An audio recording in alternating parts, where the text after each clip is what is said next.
Good evening, ladies and gentlemen. Very welcome to this, our history of tango.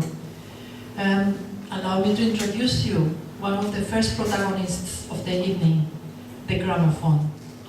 If there hadn't been recorded music, there would have been many wonderful pieces, unforgettable pieces that wouldn't have survived. Thank God we had the gramophone. But tonight you won't hear many recorded pieces. We will have only 2 recorded dances for you to have a taste of what were the great orchestras of the 40s and 50s. We are going to start, first of all, with the oldest type of tango. It all started with something called milonga, and it has a slightly different rhythm. And I'm going to invite one of the protagonists here, the compadre, the malevo, you saw him earlier, to come and give me literally a hand to explain to you how the rhythm of milonga goes.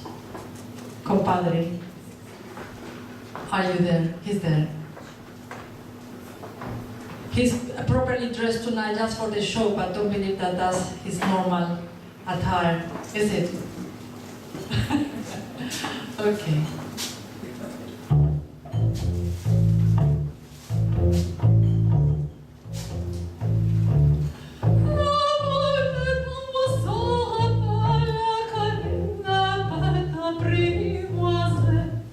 Don't worry, it's not an evening of opera. It's just that this is such an immortal piece of music. I'm sure all of you have heard it one time or another. And this is precisely the rhythm of our first piece, the milonga. Bum, bum, bum, bum, bum, bum. I should improve my tuning, really.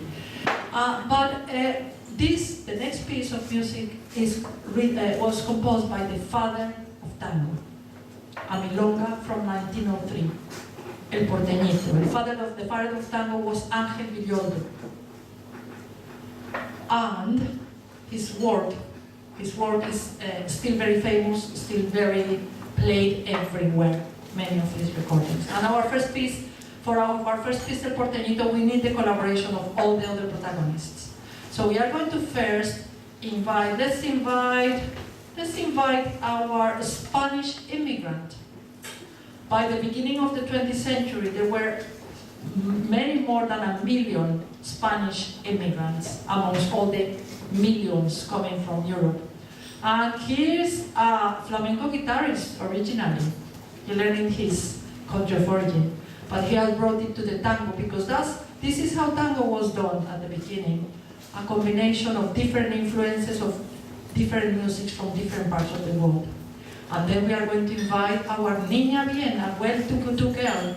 It looks very proper and prim, and she was educated in a very posh school, probably like Maculada, imagine. And then she was sent to Europe to perfect his violin studies. So she is the decent part of the evening so far. But let's not let these guys near to her, because with only 1 woman for 10 men, it's complicated. Finally, we need to invite our dancers, but for that I need the lights for the dances. We are going to have, our first piece is El Porteñito, little man of the port. And we have no one but 2 tonight. One of them is the terror of the neighborhood. Can we have the terror of the neighborhood? Does he look terrifying? He looks quite harmless, but you haven't seen him in action. And then we have another guy, another little man of the Porto that thinks that he's the best with women. And these 2 guys can't see an eye between each other. They get into conflict. They don't like each other. They are rivals.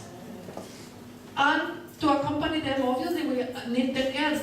Thank God, they have each of them 1 girl. They have to vote really hard for it. And they are 2 milonguitas coming on the other side, women of very low morals, on very high heels.